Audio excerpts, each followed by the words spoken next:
चल जल्दी जल्दी बैठो जल्दी बैठो। वहाँ ऊपर में सब आराम से बैठा हुआ है एक क्लास में, नहीं मतलब तुम आराम से बैठा हुआ है एक क्लास में, कोई मतलब नहीं है।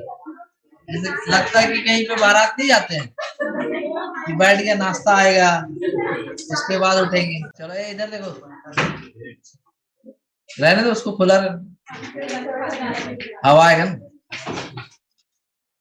ठंडा हवा कहाँ से आएगा, उधर से शीत लहर थोड़ी चलेगा, दीवार है। देखो अभी जो टॉपिक स्टार्ट हो रहा है तुम्हारा वो है थर्मोमेट्री और thermal expansion. Thermometry and thermal expansion. तो थर्मोमेट्री और थर्मल एक्सपेंशन ये टॉपिक करेंगे, ठीक है। उसके बाद हम लोग पढ़ेंगे KTG, kinetic theory of gases. तो ये सब टॉपिक खत्म करने में 2 से 3 क्लास में हो जाएगा, ठीक है। ये टॉपिक हम आज ही खत्म कर देते पूरा 4:30 बजे तक। नहीं कर देते, लाइट ही नहीं। तो चलो कोई बात नहीं, केटीजी और ये 2 टॉपिक है, इसमें केटीजी भी पढ़ेंगे अलग से। तो थर्मोमेट्री पढ़ेंगे, थर्मल एक्सपेंशन पढ़ेंगे, फिर काइनेटिक थ्योरी ऑफ गैसेस। तो ये पूरा पार्ट एक तरह से खत्म हो। उसके बाद थर्मोडायनेमिक्स और हीट, ठीक है। तो ये सब करते करते हम लोग को ज्यादा से ज्यादा 6 क्लास लगना चाहिए, 6 से 7 मैक्सिमम, समझ गया। तो तुम्हारा जो जेई का एग्जाम है कब? 24 को है, तो उसके 1 सप्ताह पहले खत्म कर देंगे हम, ठीक है। हम 10 बोले थे, हमको याद है, but due to some circumstances and weekly holidays plus the new year, तो 2-3 क्लास हम लोग एक्स्ट्रा आगे बढ़ेंगे, ठीक है। नहीं तुमको हम वेव्स लगभग 10 घंटा पढ़ाए, ठीक है। 10 घंटा का मतलब काट बांट के पूरा अगर देखिएगा तो हम लोग पढ़े हैं 9 क्लास। 9 क्लास का मतलब होता है 2 घंटा के हिसाब से 18 घंटा, ठीक है। 18 घंटा तुमको वेव्स पढ़ाया, अगर काट भी तो 2 घंटा तो 16 घंटा फिर भी होता है। तो 16 घंटा तुमको वेव्स ही खाली पढ़ाया, ठीक है। उस 16 घंटा को कम से कम अगर किया जाए तो 4 घंटा भी किया जा सकता है। कुछ कुछ महान यूट्यूबर लोग तो 1-1 घंटा में पढ़ा देते हैं, तो उसमें खाली छू के निकल जाए। देखो ये वेव है, हो गया। देखो ये स्टैंडिंग वेव है, हो गया। देखो ये सुपर पोजिशन है, हो गया। वैसे थोड़ी होता है, वैसे तुमसे क्वेश्चन कहाँ बना, तो डिटेल में पढ़ना पड़ेगा। सारा वेव्स का लेक्चर अपलोड कर दिए, ठीक है। तो पूरा वेव्स का लेक्चर अपलोड कर दिए। अगर तुम उसको देखना चाहता है, जो जो टॉपिक्स में तुमको डाउट है, केवल वही टॉपिक्स देखना चाहता है, तो हम उसका टॉपिक्स भी लिख दिए कि कहाँ पे कौन सा टॉपिक चालू होगा, ठीक है। तो इतना कुछ कर दिया गया तुम्हारे लिए, अब तुम्हारी मर्जी, तुमको थोड़ी फुर्सत है, इतना काम है, ऊपर से हम काम दे रहे। चलो स्टार्ट करते। हाँ एकदम ताना ही मार रहे हो, किसी को डाउट है क्या? ताना ही मार रहे। तो टेम्परेचर पढ़ेंगे पहले, फिर थर्मल एक्सपेंशन, ये छोटा छोटा टॉपिक है। तो टेम्परेचर में तुमको पढ़ाएंगे हम स्केल्स ऑफ टेम्परेचर, जैसे कि Celsius scale, kelvin scale, Fahrenheit scale, ये सब पढ़ेंगे। फिर कुछ कुछ थर्मोमीटर्स का टाइप्स देखेंगे, ठीक है, जिसमें तुम्हारा मरकरी थर्मोमीटर आएगा, और भी 1-2 टाइप बताएंगे। फिर कुछ क्वेश्चंस कराएंगे इसके दौरान, और टाइप्स ऑफ थर्मल एक्सपेंशन देखेंगे, जिसमें कि तुम्हारा linear expansion, areal expansion, volume expansion, ये सब पढ़ेंगे। और टेम्परेचर के साथ डेंसिटी का चेंज कैसे होता है उसके लिए एक इक्वेशन देखेंगे, और कुछ क्वेश्चंस, ठीक है। तो ये सारा टॉपिक्स हम लोग को कवर करना है। तो आगे बढ़ते हैं, स्टार्ट करते हैं। जैसे पहला टॉपिक है तुम्हारा क्या है, थर्मोमेट्री। तो थर्मोमेट्री बेसिकली एक ब्रांच है जिसमें हम लोग टेम्परेचर के मेजरमेंट के बारे में पढ़ते हैं। थर्मोमेट्री में क्या पढ़ते हैं हम लोग? Temperature measurement. जैसे सपोज करो कि तुम थर्मोमीटर यूज कर रहे हैं, तो उसमें तुम बेसिकली टेम्परेचर मेजर करके ही बताते हो, ठीक है। तो टेम्परेचर ज्यादा है या कम है वो डिपेंड करता है तुम्हारा कितना हॉटनेस या कोल्डनेस है किसी बॉडी में। तो ये सब के बारे में जो भी पढ़ेंगे वो किस कैटेगरी में आता है, थर्मोमेट्री। जैसे एक और टॉपिक तुमको पढ़ाया जाएगा कैलोरीमेट्री, हीट में, तो उसमें तुम मेजरमेंट ऑफ हीट के बारे में पढ़ेगा। हीट और टेम्परेचर दोनों अलग चीज, हीट एक एनर्जी होता है भाई, टेम्परेचर को एनर्जी नहीं बोलते। टेम्परेचर एक तरह का डिग्री है किसी बॉडी के हॉटनेस और कोल्डनेस का, वो एनर्जी नहीं है। जब टेम्परेचर से रिलेटेड बातें करेंगे तो वो आएगा थर्मोमेट्री के अंतर्गत, ठीक है। और जब हम लोग हीट से रिलेटेड बातें करेंगे तो वो कैलोरीमेट्री में, वो हीट में पढ़ेंगे। तो अभी हम लोग पढ़ेंगे थर्मोमेट्री, जिसको लिखना है शॉर्ट में लिख लो। तो थर्मोमेट्री का मतलब समझ में आया? चलो नेक्स्ट आगे देखो। अगला टॉपिक है तुम्हारा थर्मल एक्सपेंशन। तो थर्मल एक्सपेंशन का मतलब ये होता है कि जिसमें किसी सब्सटेंस को अगर हीट करे तो उसमें कुछ एक्सपेंशन देखने को मिले। जैसे यहाँ पर तुम देख सकते हैं कि एक रॉड है, एक तरफ क्या है फिक्स्ड बांधा हुआ है, लेकिन दूसरी तरफ क्या ओपन है। तो दूसरी तरफ ओपन है तो इसको एक्सपेंशन के लिए रूम मिला हुआ है, एक्सपेंशन के लिए जगह मिला हुआ है। ये एक्सपेंड नहीं कर रहा है क्योंकि इसको रिजिडली क्या कर दिया, बाउंड कर दिया। तो इसका लेंस में हमको चेंज नहीं दिखेगा, लेकिन इधर वाला एंड क्या है, फ्री है। तो इधर वाला एंड फ्री है, तो जब ये आगे लुढ़केगा इसके ऊपर तो ये घूमता हुआ दिखेगा ना मेरे को। तो यहाँ पे जब हम इसको हीट कर रहे हैं तो हीट करने से क्या हो रहा है कि इसका लेंथ इंक्रीज हो रहा है। तो जहां पे तुम किसी भी सब्सटेंस का एक्सपेंशन दिखता है due to heating, that is called thermal expansion. Thermal word का मतलब ही है वही। थर्मल का मतलब क्या है, जिसमें तुम कुछ हीट दो, कुछ एनर्जी दो। तो एनर्जी देने से क्या होगा, पार्टिकल्स का वाइब्रेशन बढ़ जाएगा। जैसे अगर कोई बॉडी नॉर्मल स्टेट में भी रहे ना तो भी उसका पार्टिकल्स वाइब्रेट करता है, बट जब हीट देते हैं तो उस हीट को लेकर के उसका काइनेटिक एनर्जी बढ़ जाता है, उसका वाइब्रेशन और ज्यादा ये हो जाता है, ज्यादा बढ़ जाता है, जिसके चलते उसके बीच का जो सेपरेशन है वो क्या होने लगता है, इंक्रीज होने लगता है। क्लियर हो रहा है? तो इस वजह से हम लोग थर्मल एक्सपेंशन देखते हैं, ये इसका रीजन है। आगे जैसे मान लो कि तुम लेता है टेम्परेचर के बारे में, तो टेम्परेचर क्या है तुम्हारा, डिग्री ऑफ हॉटनेस और कोल्डनेस। अगर किसी बॉडी का अमाउंट देखना है कि कितना ज्यादा हॉट है या कितना ज्यादा कोल्ड है, तो एक क्वांटिटी डिफाइन करेंगे जिसको बोलेंगे temperature. Temperature is a scalar quantity. Temperature क्या एक तरह से स्केलर क्वांटिटी। तो अगर सपोज करो कि तुमको दो ऑप्शन दिया जाए, ठीक है, कि एक में बोला जाए तुमको ज्यादा से ज्यादा ठंडा प्रोवाइड करेंगे और एक में ज्यादा से ज्यादा हीट प्रोवाइड, मतलब ज्यादा से ज्यादा टेम्परेचर प्रोवाइड, तुम क्या चूज करेंगे? दो ही ऑप्शन है।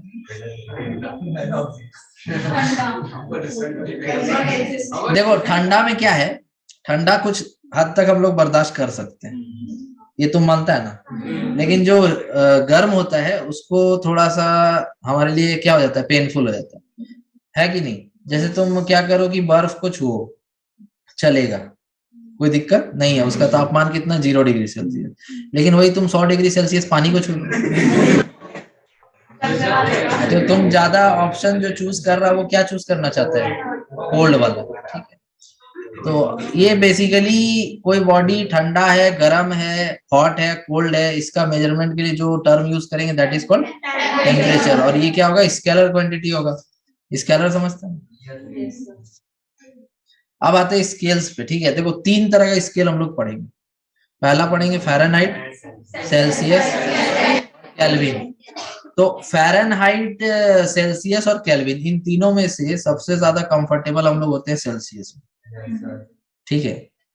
जैसे तुम अगर मरकरी थर्मोमीटर यूज किया होगा तो तुमको अगर कभी फीवर हुआ होगा, मरकरी थर्मोमीटर यूज किया होगा, तुम बोलता होगा 104 डिग्री फीवर है। तो वो 104 डिग्री सेल्सियस में तो नहीं होगा, है उबलने लगेगा। 104 डिग्री सेल्सियस होगा तुम्हारा बॉडी टेम्परेचर, वो होगा फ़ारेनहाइट। तो अगर हम बोले कि 104 डिग्री सेल्सियस है तो वो अलग हॉटनेस या कोल्डनेस को डिफाइन करता है। अगर हम बोले 104 डिग्री फ़ारेनहाइट है तो वो अलग हॉटनेस और कोल्डनेस को डिसाइड कर रहा है, ठीक है, डिटरमाइन कर रहा है। और अगर हम बोले 104 केल्विन है तो उसका मतलब भी अलग है, ठीक है। तो जरूरत के हिसाब से हम लोग अलग अलग स्केल्स डिफाइन किए, जिसमें पहला तुम्हारा क्या फ़ारेनहाइट, दूसरा क्या सेल्सियस और तीसरा क्या केल्विन। तो तुमको यहाँ पर क्या क्या याद रखना वो हम बता रहे हैं। तुमको याद रखना है लोअर फिक्स्ड पॉइंट, क्या याद रखना है, लोअर फिक्स्ड पॉइंट। और क्या याद रखना है, अपर फिक्स्ड पॉइंट, ठीक है। लोअर फिक्स्ड पॉइंट और upper fixed point. Lower fixed point मतलब हो गया तुम्हारा जिसमें फ्रीजिंग पॉइंट ऑफ वाटर हम देख रहे हैं, और अपर फिक्स्ड पॉइंट हो गया जहां पे हम बॉइलिंग पॉइंट ऑफ वाटर देख रहे हैं। तो अगर हम फ़ारेनहाइट का बात करेंगे तो 32 से 212, हाँ 32, ऐसे याद रखना 32 से 212। सेल्सियस 0 से 100 और केल्विन 273 से 373, 273 से 373। तो ये रेंज याद रखना कंपलसरी है। ये रेंज याद रखने से क्या फायदा होगा ना कि तुम एक मेजरमेंट को दूसरे स्केल में चेंज कर पाएगा।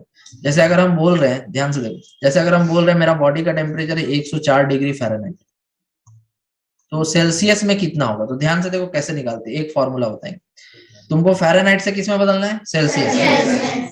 तो फ़ारेनहाइट से सेल्सियस में जाना है तो सबसे पहले ये देखो कि इसका इंटरवल कितना है, फ़ारेनहाइट का इंटरवल कितना है, 32 से 212। तो तुमको नीचे लिखना है 212 माइनस 32 इक्वल टू सेल्सियस का कहाँ है 100, 0 से 100।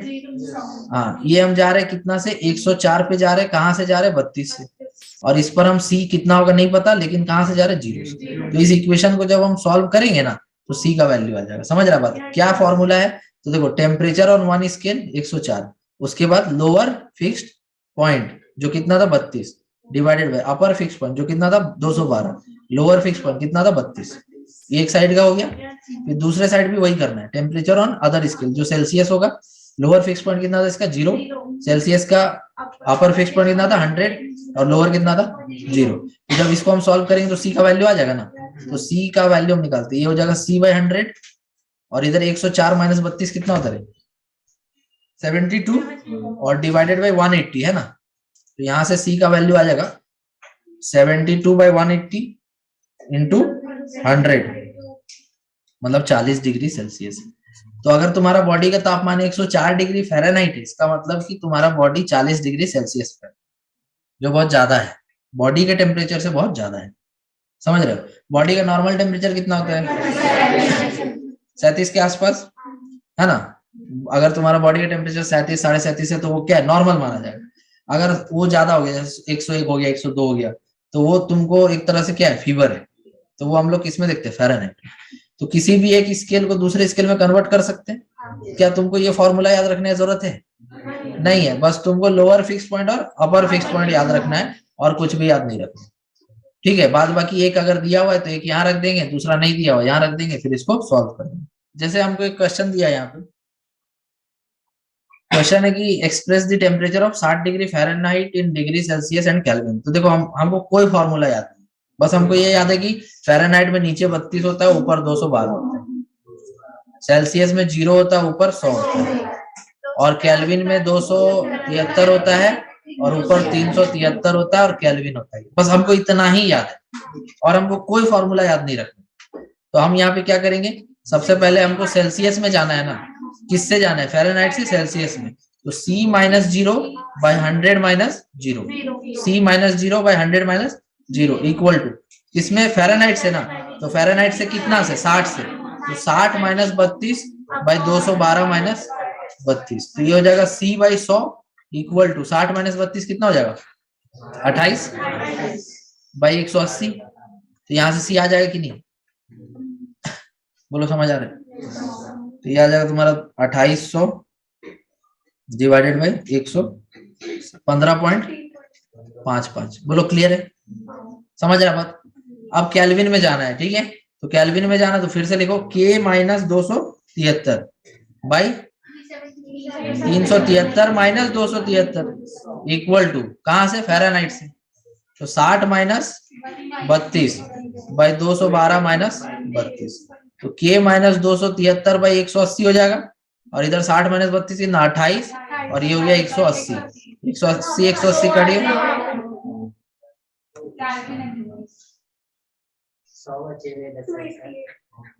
हाँ भाई गलती कर दी, पाप, ये पाप ही है। 100 हो गया ये, और इधर कितना हो गया 180। वही हम सोचे जोड़ देंगे तो कैसे, तो हम थोड़ा दिमाग में मेरा आने लगा था, तो नहीं बोलता तो पता चल जाता, क्योंकि 273 ऐड नहीं करना होता इसमें। तो यहाँ पे तुम्हारा कितना हो गया 2800 डिवाइडेड बाई 180 प्लस 273 भी आएगा ना, 2800 बाई 180 15.55 वही रहेगा, और फिर उधर से 273 आके ऐड हो जाएगा, तो कितना आ जाएगा 288.5 केल्विन, के का वैल्यू। बोलो समझ आ रहा है। तो इस तरह से हमको एक से दूसरे में कन्वर्ट करना पड़ेगा। कितना बोले 288. तो अब तुम किसी भी स्केल से किसी भी कन्वर्ट कर लेगा। ठीक है, चलो आगे बढ़ते। अब देखो इसको तुम बनाओ, रफ में बनाओ लेकिन बनाओ, ठीक है। इसको तुम बनाओ, खुद से पहले बनाओ, रफ में ही बनाओ लेकिन बनाओ, उसके बाद हम बनाओ। बंद कर देता ना।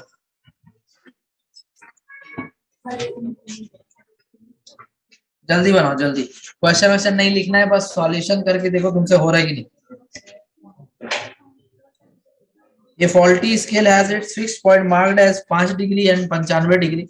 The temperature of the body measured by the faulty scale is 59 degree. Find the correct temperature of the body on Celsius scale. हाँ? क्या दिया? ना ना ना, वो कौन सा स्केल है उसका कोई अनुमान नहीं है, बस कोई भी स्केल है फॉल्टी है। फ़ारेनहाइट फ़ारेनहाइट नहीं है ये। फिक्स पॉइंट का वैल्यू तो दे ही दिया है ना, लोअर फिक्स पॉइंट 5 है और अपर फिक्स पॉइंट 95 हो तो गया, और मेजरमेंट 59 है भाई। सेम कॉन्सेप्ट, सेम तरीका। अरे एकदम ऐसे बना दे, ऐसे 59 माइनस 5 बटा 95 माइनस 5 बराबर C माइनस 0 बाई 100 माइनस 0।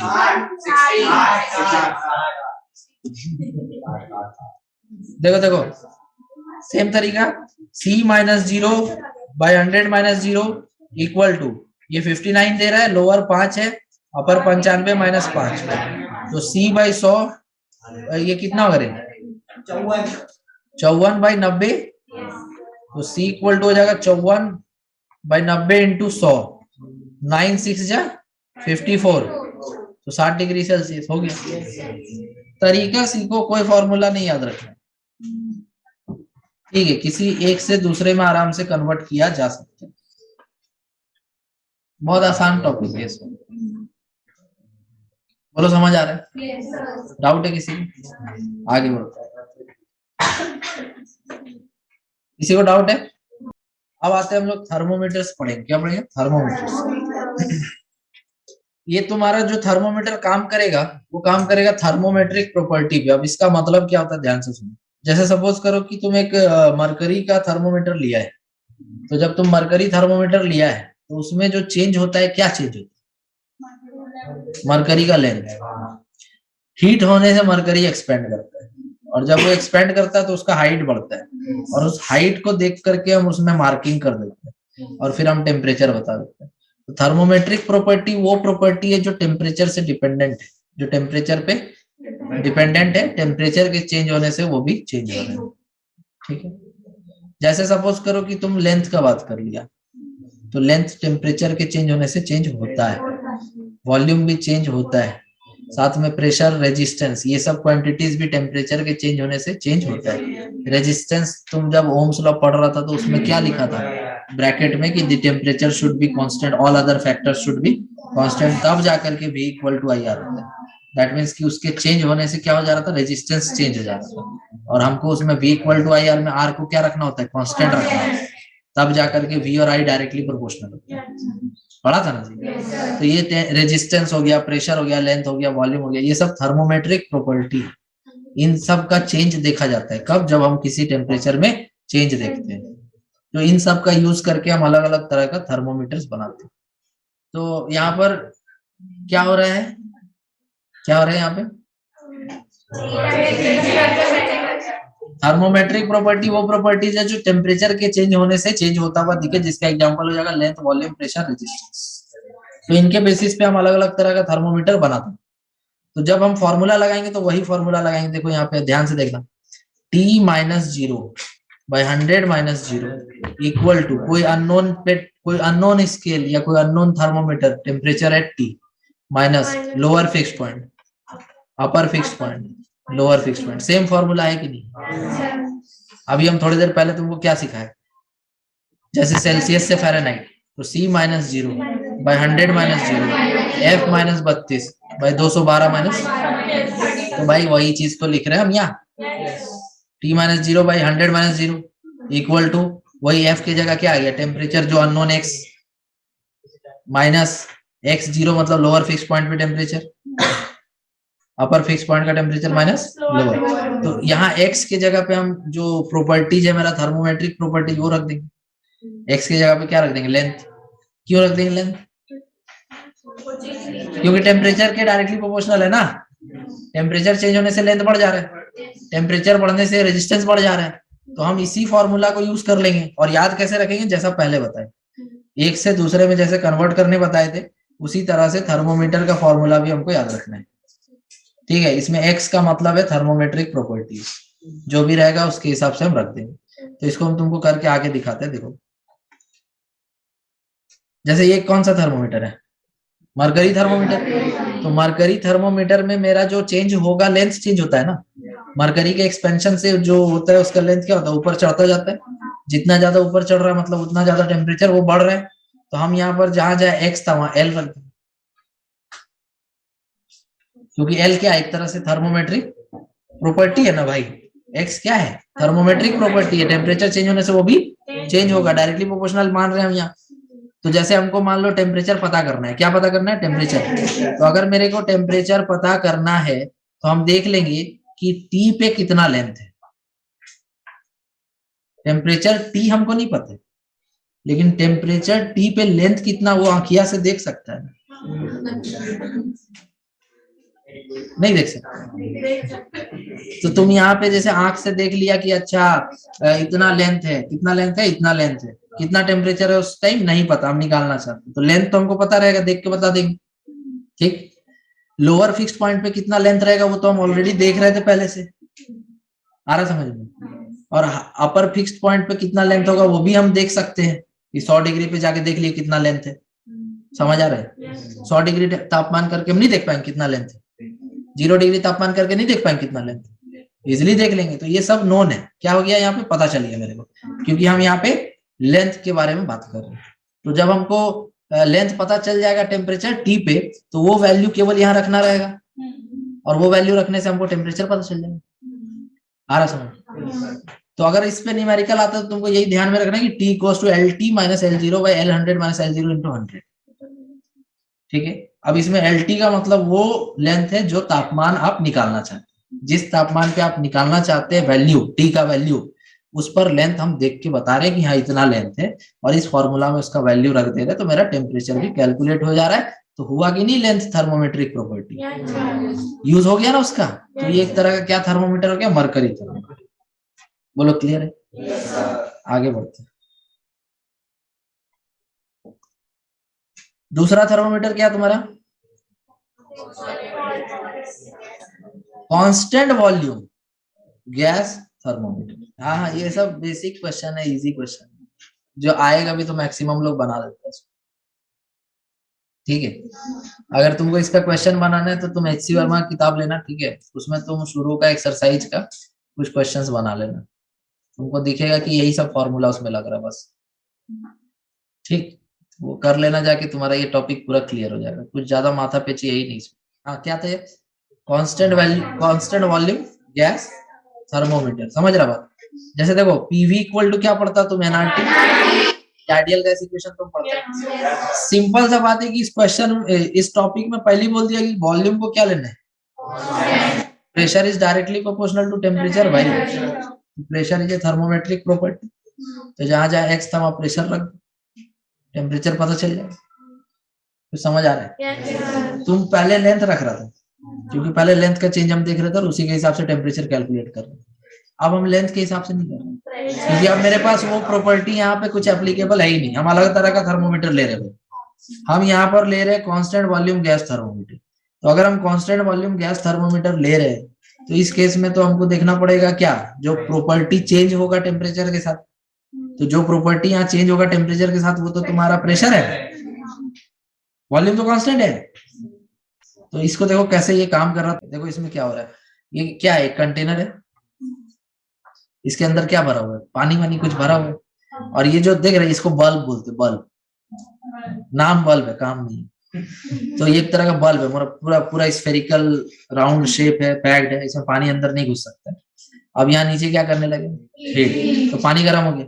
पानी गर्म हो गया तो भाई हमको इसका टेम्परेचर तो चाहिए होगा ना, नहीं समझ रहा तुमको याद होगा मैनोमीटर पढ़ाए थे, ऐसे ही दिख रहा है,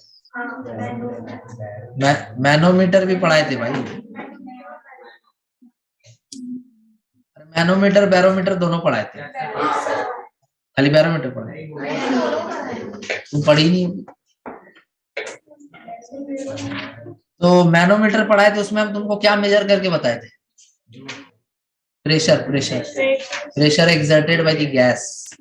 देखो इसके अंदर गैस है ना, तो जब तुम यहाँ पर ये कर रहा है, क्या कर रहा है, हीट दे रहा है, तो हीट देने से क्या होगा कि अंदर का प्रेशर बढ़ जाए, वॉल्यूम बढ़ने का जगह है नहीं समझा, तो अंदर का प्रेशर क्या होगा, बढ़ जाएगा। तो जब अंदर का प्रेशर बढ़ जाएगा तो यहाँ पर क्या होगा, पुश होगा, क्या होगा, पुश, पुश मिलेगा ना, तो पुश मिलेगा तो यहाँ पर जो हाइट होगा वो अलग अलग होगा दोनों लिम्स में, ठीक है, इधर का जो हाइट होगा और इधर का जो हाइट होगा वो अलग अलग होगा। तो हम देख लेंगे कि दोनों तरफ कितना हाइट का डिफरेंस है, दोनों तरफ कितना हाइट का डिफरेंस है, कितना हाइट का डिफरेंस है, h। तो जब हमको पता चल गया कि h हाइट का डिफरेंस है तो रो जी एच वाला फॉर्मूला से प्रेशर नहीं आएगा, तो ये तो पता चल ही गया। पानी का जो भी तापमान है उस टाइम पे कितना प्रेशर एग्जर्ट हुआ वो मैनोमीटर से तो पता चल गया ना मेरे को। तो जब मेरे को प्रेशर पता चल गया तो फिर हम यहाँ पर पीटी का वैल्यू रख देंगे, लोअर फिक्स्ड पॉइंट पे कितना प्रेशर है वो हमको पता होना चाहिए, अपर फिक्स्ड पॉइंट पे कितना प्रेशर है वो हमको पता होना चाहिए, तो इससे हम टेम्परेचर ऑफ द वाटर उस समय कैलकुलेट कर पाएंगे कि नहीं, तो समझ आ रहा है। तो इस तरह से ये काम करेगा। तो ये हो गया तुम्हारा कांस्टेंट वॉल्यूम गैस थर्मोमीटर। बोलो डाउट है किसी को भी?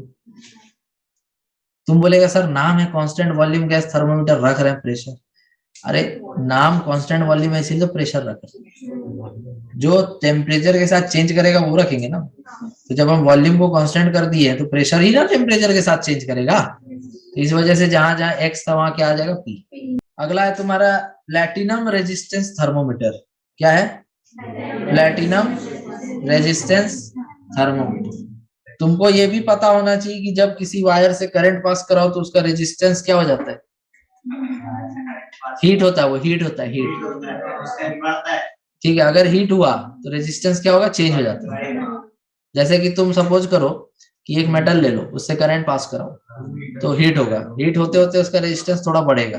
तुम सस्ता वायर ले लो ना, सस्ता वायर ले लो, सस्ता वायर ले लो, घर में पूरा वायरिंग करा दो, शॉर्ट सर्किट भी हो सकता है अगर लोड बढ़ गया तो, ठीक है। अगर लोड बढ़ गया तो तुम्हारे घर में आग भी लग सकता है क्योंकि वहां शॉर्ट सर्किट हो जाएगा।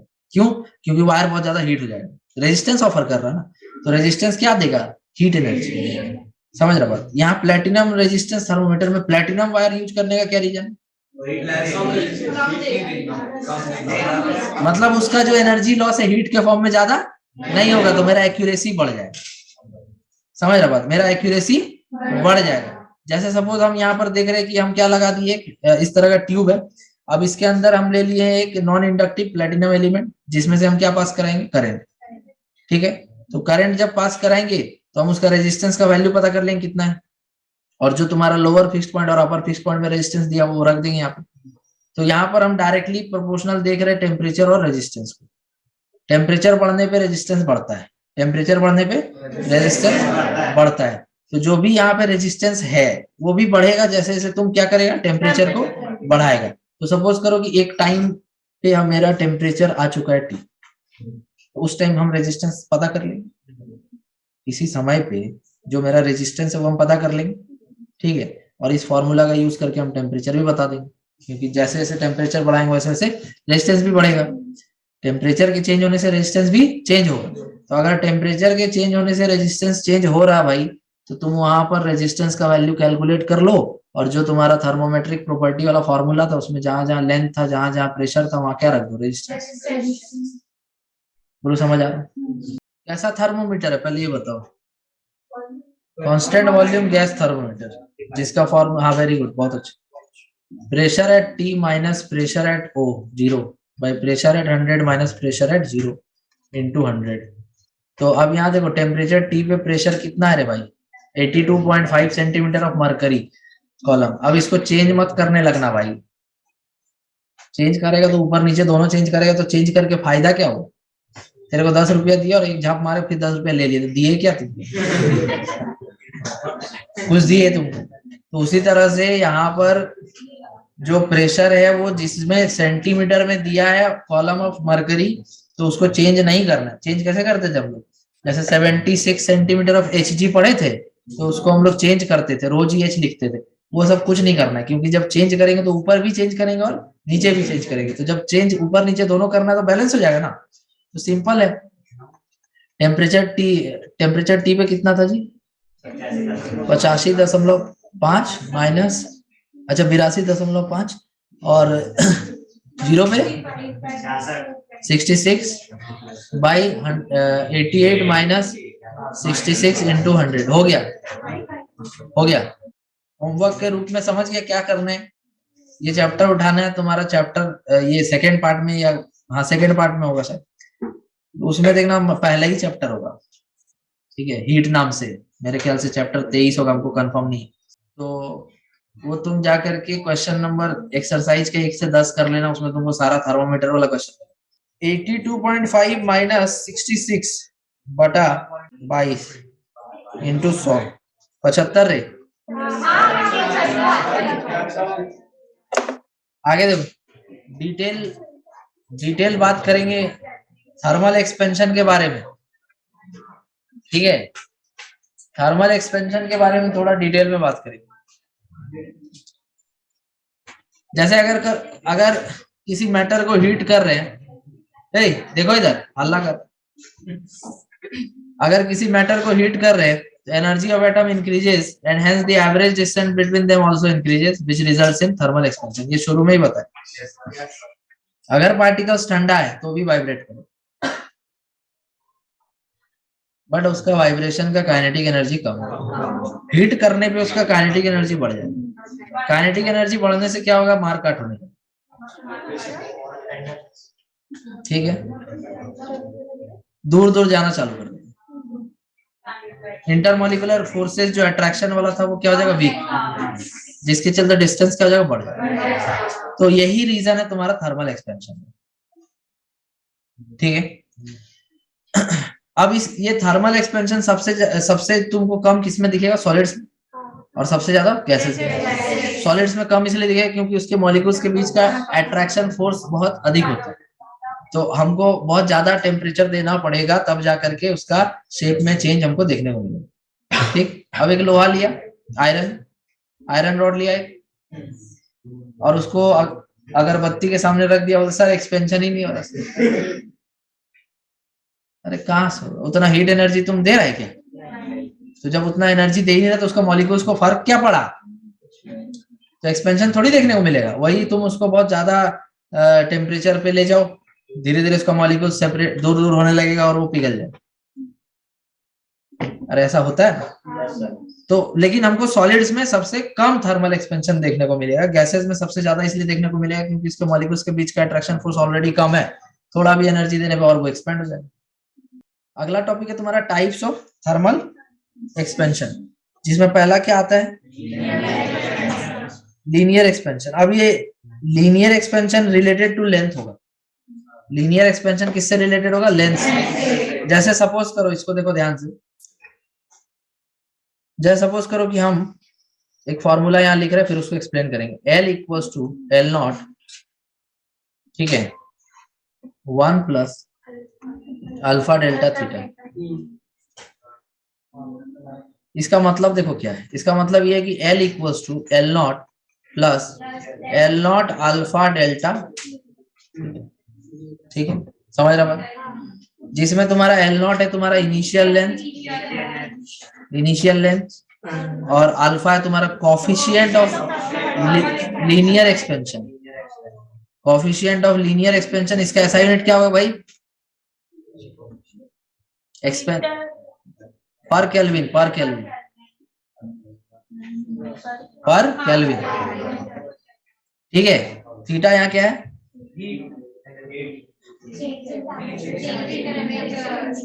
Change in temperature. हीट कौन बोल?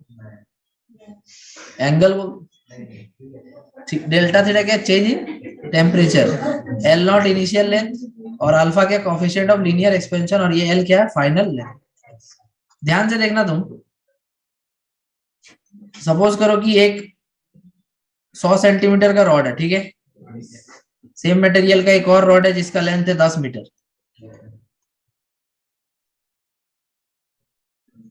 समझ रहा बात? इसमें एल नॉट में कुछ बढ़ेगा, इतना बढ़ेगा है, मतलब जो चेंज इन लेंथ होगा वो किसके बराबर होगा, L not alpha delta theta. नीचे लिखे क्या, अच्छा थोड़ा वीडियो ऑफ कर, जो तुम्हारा चेंज इन लेंथ है वो यही है ना, इनिशियल लेंथ तो इतना था ना, तो change in length is equal to L not alpha delta theta. तो हम बोल सकते हैं कि change in length is directly proportional to initial length. नहीं बोल सकते, change in length is also directly proportional to angle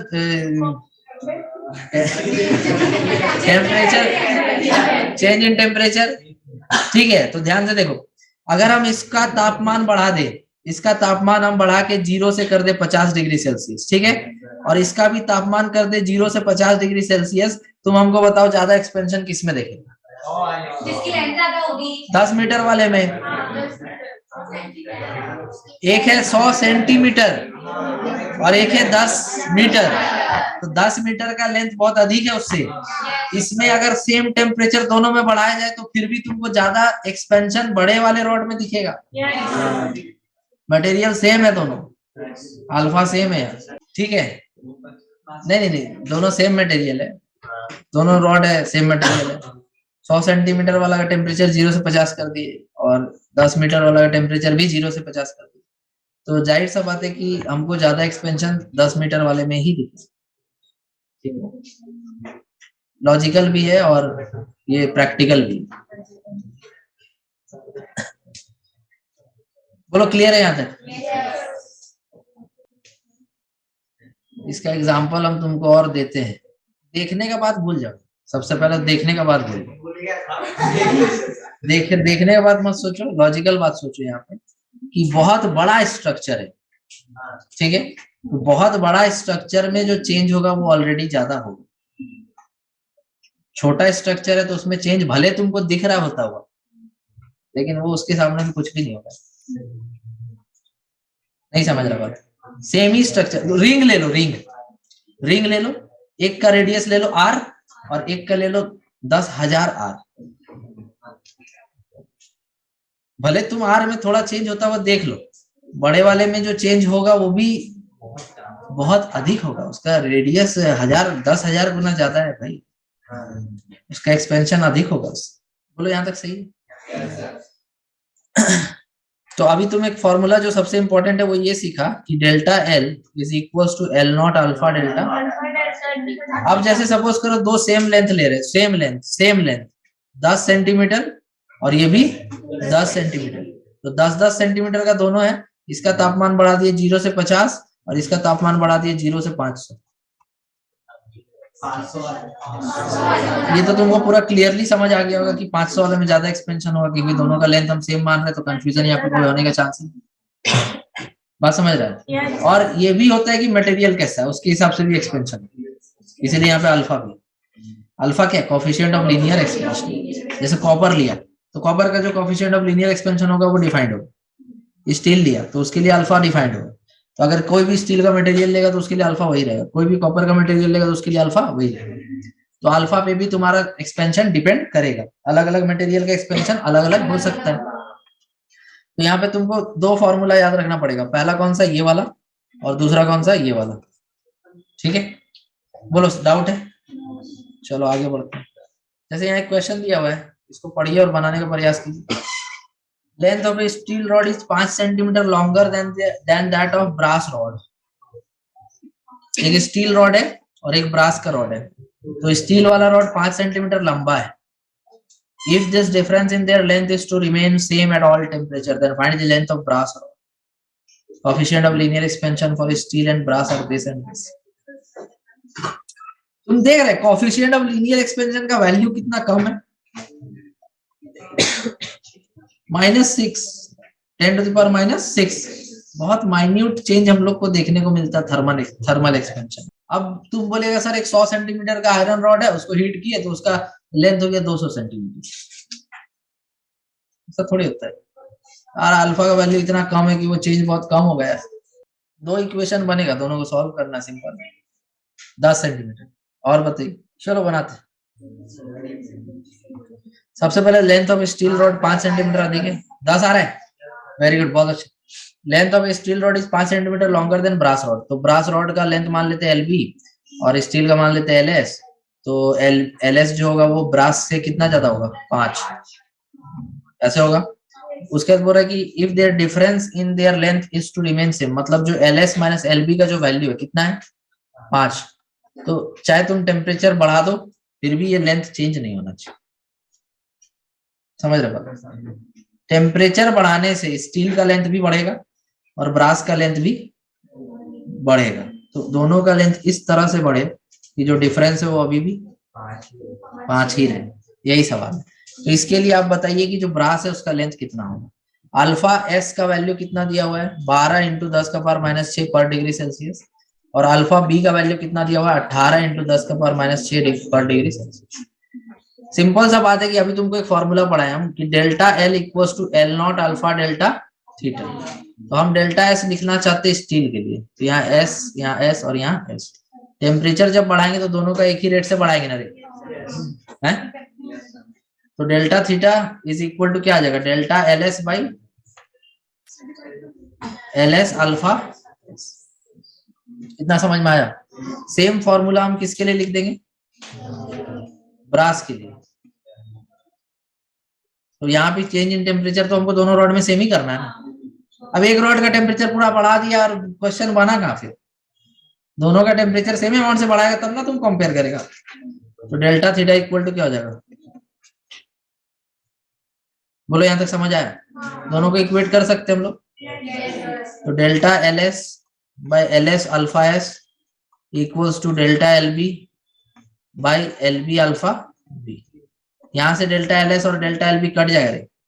हाँ, दोनों जैसे देखो यहाँ पर बोल रहे हैं कि if this difference in their length is to remain constant at all temperature, तो इनका जो भी लेंथ का जो डिफरेंस है वो हमेशा क्या होना चाहिए, 5 होना चाहिए। ध्यान से देखना हम जो बताना चाह रहे हैं। मान लो, रुको, मान लो ऐसे समझो, मान लो कि स्टील का लेंथ था 18, तो इसका लेंथ क्या होगा 13, डिफरेंस क्या है 5। अब इसका लेंथ बढ़ के हो गया 18 से 22, कितना हो गया 22, तो इसका कितना हो जाएगा 17 हो जाएगा। तो अभी इसका लेंथ जो बढ़ा कितना बढ़ा, 4 और इसका बढ़ा तो कितना बढ़ा। तो इस कंडीशन को अचीव करने के लिए, ताकि डिफरेंस हमेशा 5 रहे, इस कंडीशन को अचीव करने के लिए चेंज इन लेंथ दोनों में सेम होना चाहिए। अगर एक का 18 था दूसरे का 13 था तो डिफरेंस 5 था। अगर एक का 18 से 22 हो जाता है और दूसरे का 13 से 17 हो जाता है तो भी डिफरेंस कितना रहेगा, 5। दैट मीन्स की जो चेंज हुआ है स्टील का लेंथ में वो 4 हुआ है, और जो ब्रास के लेंथ में चेंज हुआ वो भी 4 हुआ है, तो इस वजह से दोनों कटेंगे। ये समझ के काटना है। अब यहाँ लेंथ ऑफ ब्रास कितना था जी, हमको ब्रास का लेंथ निकालना है ना, तो रहने दो इसको। अल्फा भी कितना था 18 × 10⁻⁻6। लेंथ ऑफ स्टील यहाँ से लिख लो एल बी प्लस 5, और ये हो जाएगा 12 × 10⁻⁻6, -6 से कट जाएगा, 6 × 18, 6 दूनी 12, तो ये हो जाएगा 3LB, और इधर हो जाएगा 2LB प्लस 10, सही लिखे ना, तो LB 10 आ जाएगा, LB 10। समझ आया सबको? तो 10 सेंटीमीटर इसका लेंथ होना चाहिए। क्लियर है, डाउट है? चलो वेरी गुड, बहुत अच्छा। आगे लिखते, अगला टॉपिक है तुम्हारा सुपरफिशियल और एरियल एक्सपेंशन। अभी ये सुपरफिशियल और एरियल का मतलब तुम जानता है कि जो लेंथ का फॉर्मूला था ना, L equals to L not 1 plus alpha delta theta, उसको एरिया के टर्म्स में लिख देना A equals to A not 1 plus alpha delta, लेकिन यहाँ अल्फा नहीं बीटा होगा। तो यहाँ पे जो तुम्हारा A है वो फाइनल एरिया है, फाइनल एरिया। अभी इसका मतलब हम समझाएंगे पूरा। और ये क्या है, इनिशियल एरिया। और बीटा क्या है? कोफिशिएंट ऑफ एरियल एक्सपेंशन या superficial expansion. Delta theta is change in temperature. देखो सपोज करो कि तुम्हारे पास एक स्क्वायर शीट है, ठीक है, और तुम क्या किया कि इसका तापमान को डेल्टा थीटा बढ़ा दिया।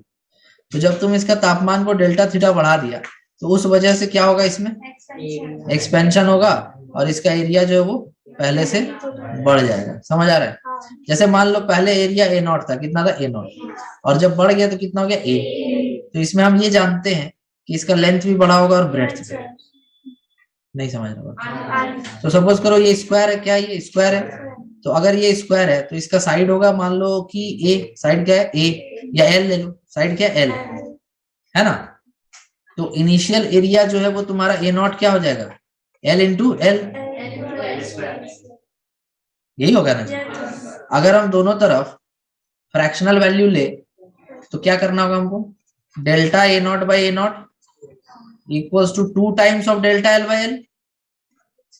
अब बोलेगा कैसे लिख दी? अरे भाई यूनिट मेजरमेंट पढ़ो जाके, एरर में पढ़ा है। तो यहाँ पे तुम्हारा डेल्टा ए इक्वल टू क्या आ रहा है? ये delta A not equal to क्या आ रहा है?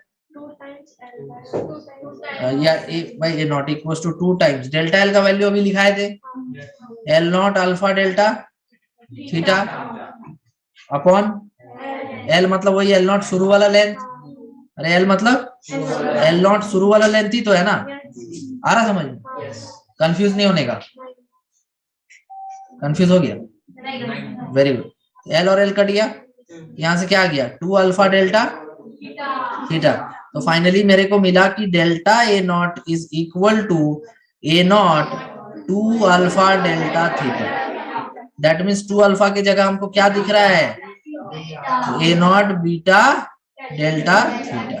तो यही डेल्टा ए है ना, ये वाला देखो ध्यान से कि ए इक्वल, एक minute, A equal to A naught plus A naught beta delta theta था ना जी। तो ये ए नॉट उधर जाके घटेगा तो ए माइनस ए नॉट जो बन रहा है वो तुम्हारा क्या है भाई?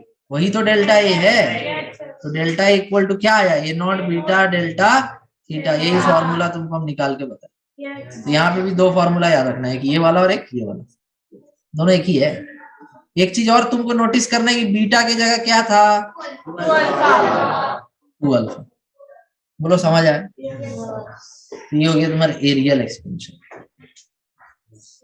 क्लियर है? डाउट है किसी को? आगे बढ़ो।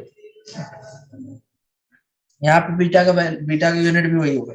नेक्स्ट बनाइए, रफ में बनाइए जल्दी से। अरे तुम लोग समझ में आ रहा? ज्यादा तेज तो नहीं पढ़ा रहे? मेटल बॉल है जिसका डायमीटर क्या है? 0.4 मीटर, तो रेडियस हो जाएगा 0.2 मीटर। जो चेंज इन टेम्परेचर है वो 273 से 360 हो गया। कितना हुआ है? 97 केल्विन। ठीक है। उसके बाद कोफिशिएंट ऑफ एरियल एक्सपेंशन मतलब बीटा दिया हुआ है 1 2 3 4 5, 3.4 इंटू 10 का पावर माइनस 5 पर केल्विन। और इंक्रीज इन सरफेस एरिया है? अरे जो बोला हम लिख दिया, अपना दिमाग थोड़ी लगाया। ठीक है, तो वहां पे मेरे को 10,000 भी बोलता तो भी लिख दिया। तो 87 केल्विन और बीटा हो गया तुम्हारा 1 2 3 4 5। ठीक है, तुमको बोला है कि what is the change in surface area of the ball, मतलब डेल्टा ए निकालना है। तो delta equals to A naught beta delta beta. तो ए नॉट कितना है? Pi R square. ये स्फेरिकल बॉल है ना, मेटल बॉल है ना, तो पाई आर स्क्वायर उसका। अरे रुको रुको, तो 4 पाई आर स्क्वायर, 4 पाई। उसके बाद बीटा कितना है? 3.4 इंटू 10 का पावर माइनस 5। और डेल्टा थीटा कितना है? 87। अब इसका वैल्यूज रखो और सॉल्व करो। क्या करो? देखो इसका आंसर आ जाएगा 1.4 इंटू 10 का पावर माइनस 3 मीटर स्क्वायर। तो ये चेक कर लेना घर जाके। आगे आगे आगे, ए रुक भाई रुक।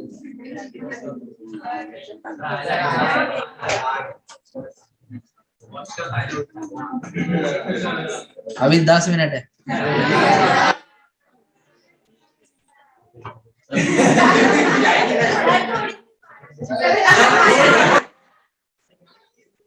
कुछ नहीं नहीं कुछ नहीं नहीं, ये टॉपिक करेंगे उसके बाद ही करेंगे। नहीं नहीं, अरे भाई आधा मतलब क्या रियल और वो पढ़ा के छोड़ दो क्या? वॉल्यूम पढ़ लो कम से कम, वॉल्यूम पढ़ लो क्या। चलो देखो देखो, अरे ड्रॉपर का हाल ऐसे ही होता है। ड्रॉप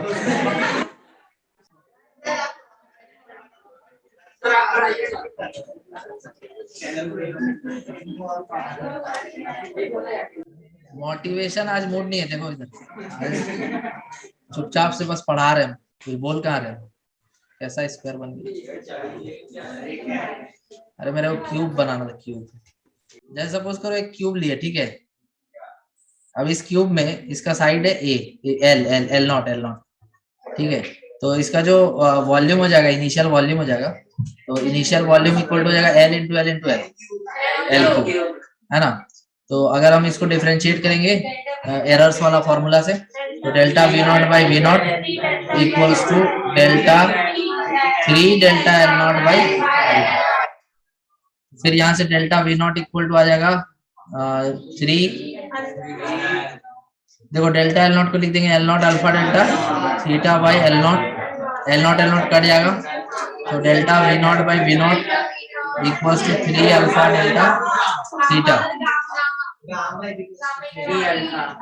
हाँ रुक जाओ, तो वी नॉट इंटू 3 अल्फा को लिख देंगे गामा डेल्टा थीटा। तो ये एक फॉर्मूला आ गया जिसमें चेंज इन वॉल्यूम आ जाएगा तुम्हारा, और एक फॉर्मूला इसी को एक्सपेंड करके लिख देंगे V equals to we naught 1 plus gamma delta theta.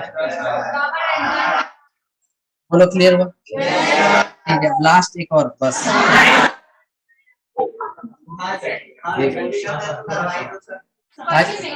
इसमें तुम्हारा गामा, हल्ला मत कर भाई, इसमें गामा तुम्हारा किसके बराबर है? 3 तो अगर तुमसे कोई पूछे कि what is the relation between alpha beta and gamma, तो alpha is to beta is to gamma equal to 1 is to 2 is to 3, ठीक है। अल्फा इक्वल टू कितना पढ़ा है अभी हम, सॉरी बीटा इक्वल टू कितना पढ़ा है 2 अल्फा, गामा इक्वल टू 3, इन दोनों से ये भी निकल जाए, समझ गए? इन दोनों से ये आ जाएगा। एक और तुमको यहाँ पे ये भी याद रखना है कि percentage change in area is equal to 2 times of percentage change in length. अब ये कैसे, ध्यान से देखना, जैसे delta A by A naught क्या था जी? 2 अल्फा, हाँ एक minute, 2 delta L by L naught, यही था ना। अगर दोनों तरफ 100 कर दे तो इसी को परसेंटेज बोलते हैं ना। तो percentage change in area is equal to 2 times of percentage change in length, same उसी तरह से वॉल्यूम। बोलो क्लियर है? देखो इस क्वेश्चन में दिया हुआ है कि volume of A mercury in the bulb of A thermometer is this, तो वॉल्यूम के बारे में लिखा हुआ है, वॉल्यूम इज इक्वल टू 10 का power minus 6 metre cube. The area of cross section of the capillary tube is, area of cross section of the capillary tube is 2 into 10 to the power minus 7 meter square. If the temperature is raised by 100 degree Celsius, delta theta is 100 degree Celsius, then find the increase in length of the mercury column. Length में increase बताइए, जल्दी बताइए। अरे बनाओ भाई, तभी जाने देंगे। नहीं, हम तो क्वेश्चन एक्सप्लेन कर दिए, क्वेश्चन एक्सप्लेन कर दिए। वॉल्यूम से लेंथ में जाने के लिए तुमको रिलेशन पता है, पहले तो तुम डेल्टा भी निकालो, उसके बाद ही बात करें। पहले डेल्टा भी निकाल लो, डेल्टा भी equal to we naught gamma delta theta, gamma दिया हुआ, गामा इक्वल टू 18 इंटू 10 का पावर माइनस 5 पर डिग्री सेल्सियस।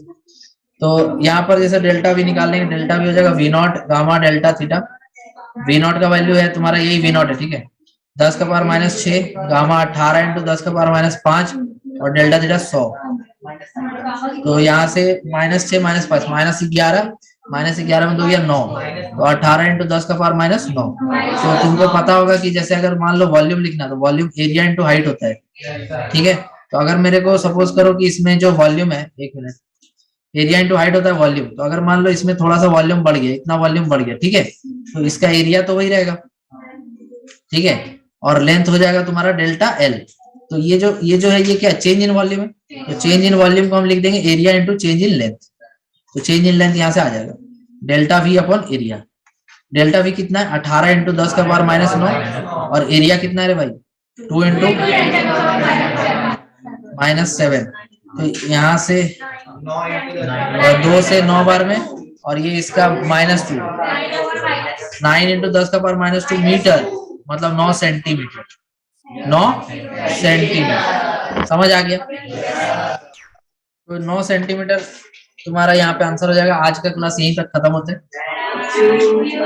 अगले दिन इसके आगे पढ़ेंगे।